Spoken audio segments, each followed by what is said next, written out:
થોડીવાર પહેલાના દ્રશ્યો આપ ટેલિવિઝન સ્ક્રીન પર જોઈ રહ્યા છો જ્યારે રાજકોટમાં વરસાદનું આગમન થયું। આ કમોસમી માવઠું છે જે વિલન સાબિત થયું છે કારણ કે ઉજવણી માટે સૌ કોઈ ઉત્સાહિત હતા। 31st ની ઉજવણી કરવાની હતી પરંતુ તે પહેલા આજે વરસાદ ખાબક્યો છે તેને તમામના પ્લાન ફેલ કરી દીધા છે।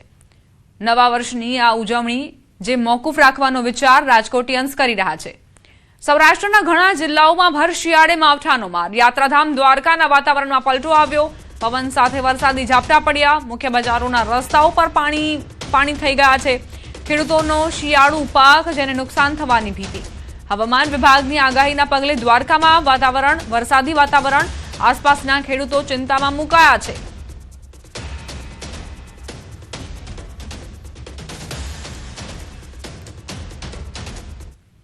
કાલાવડ તાલુકાના વિભાણિયા, રોજિયા, જુવાનપુર, જીવાપુર સહિતના આસપાસના ગામડાઓમાં માવઠાના કારણે ખેડૂતોની ચિંતા વધી ગઈ। અગાઉ માવઠાએ ખરીફ સિઝનનો સોથ બોલાવ્યા બાદ હવે રવિ સિઝનમાં પણ આફતના મંડાણ થયા છે। ભર શિયાળે ગ્રામ્ય વિસ્તારમાં વરસાદી વાતાવરણ સર્જાતા ઘઉં, જીરું, ચણા, ધાણા, રાયડો સહિતના રવિ પાકનું વાવેતર કરનારા ખેડૂતોની ચિંતામાં વધારો થયો છે કારણ કે ખરીફ સિઝનમાં નુકસાન બાદ ખેડૂતોને એકમાત્ર આશા રવિ સિઝન છે। એમાં પણ માવઠું થતા આખું વર્ષ ગુજરાન કેમ ચલાવવું એ મૂંઝવણ છે।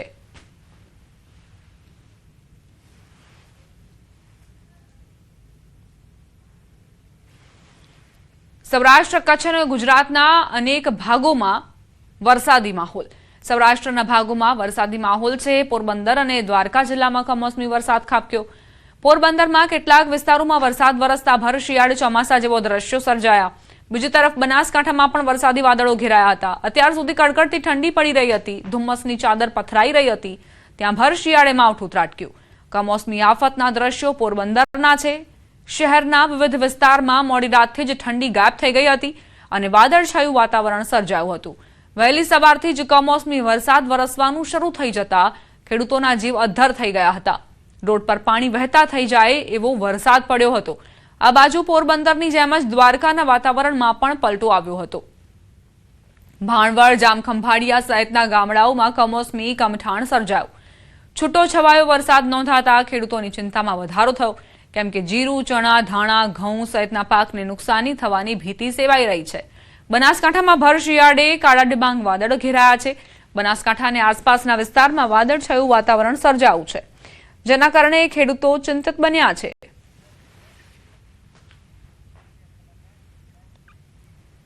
હવે અન્ય સમાચારો પર કરીએ નજર। મોરબીથી સમાચાર। શાપર નજીક ખેતરમાં કેનાલના પાણી ફરી વળ્યા। કેનાલ ઓવરફ્લો થતા ખેતરોમાં પાણી ઘૂસ્યા।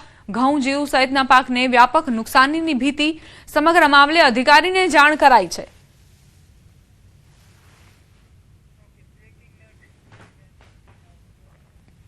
ઠાકોર સમાજના સંમેલનમાં ગેનીબેનનું નિવેદન। સમાજમાંથી અંધશ્રદ્ધા દૂર કરવા આહવાન કર્યું। સમાજના લોકોને રમેલથી દૂર રહેવા અપીલ કરી। રમેલ યોજવાના બદલે શ્રમ કરવા માટે ગેનીબેન ઠાકોરે આહવાન કર્યું। શિક્ષણ તરફ આગળ વધવા અનુરોધ કર્યો। બનાસકાંઠાના સાંસદ ગેનીબેન જેમણે સમાજને અંધશ્રદ્ધામાંથી ઉપર આવવા માટેનું આહવાન કર્યું છે। શિક્ષણ તરફ આગળ વધવા અનુરોધ કર્યો છે। શક્ય એટલા અંધશ્રદ્ધા તમારી 100% હોઈ શકે પણ અંધશ્રદ્ધામાંથી સમાજને બહાર કાઢવા માટેની ખૂબ જરૂર છે।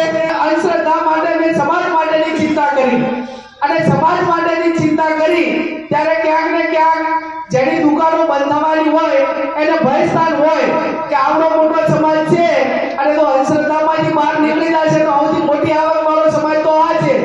શક્ય એટલા અંધશ્રદ્ધા તમારી 100% હોઈ શકે પણ અંધશ્રદ્ધામાંથી સમાજને બહાર કાઢવા માટેની ખૂબ જરૂર છે। અંધશ્રદ્ધા માટે મેં સમાજ માટેની ચિંતા કરી અને સમાજ માટેની ચિંતા કરી ત્યારે ક્યાંક ને ક્યાંક જેની દુકાનો બંધ થવાની હોય એને ભયસ્થાન હોય કે આવડો મોટો સમાજ છે અને તો અંધશ્રદ્ધામાંથી બહાર નીકળી જશે તો સૌથી મોટી આવક વાળો સમાજ તો આ છે। આ અગાઉ પણ ભુવા સામે ગેનીબેને લાલા કરી હતી। તેમણે સમાજના લોકોને ચેતવ્યા હતા કે કોઈ પણ પ્રકારની શારીરિક કે માનસિક તકલીફ હોય તો ભુવા પાસે જવાના બદલે નિષ્ણાંત ડોક્ટર પાસે જવું જોઈએ। પછી આ ભુવાનું નેનું જો ને એ કંટ્રોલ બારું છે પણ મહેરબાની કરીને કોઈ ભુવામાં ફસાતા નહીં। તમારું જે કર્મ છે એનું અગત્યનું છે। જેવું કર્મ કરશો એવું ભોગવશો અને એવા તમને ભ્રમમાં ઘાલશે કે તમને આર્થિક બરબાદ કરશે, સામાજિક બરબાદ કરશે, કુટુંબમાં બરબાદી લાવશે અને એવી વ્યામ ઘાલશે તો આખો પરિવાર વેરવિખેર કરશે. કોંગ્રેસ પ્રદેશ અધ્યક્ષ અમિત ચાવડાએ પ્રેસ કોન્ફરન્સ યોજી. કિરીટ પટેલ મુદ્દે અમિત ચાવડાનું નિવેદન. જન આક્રોશ યાત્રા પૂર્ણ થયા બાદ આ મામલે ચર્ચા કરીશું. સેલની નિમણૂક મુદ્દે પ્રશ્ન છે, બેસીને ચર્ચા કરીશું. 7 જાન્યુઆરી બાદ પ્રશ્નનું નિરાકરણ લાવીશું તેવું કહેવું છે અમિત ચાવડાનું.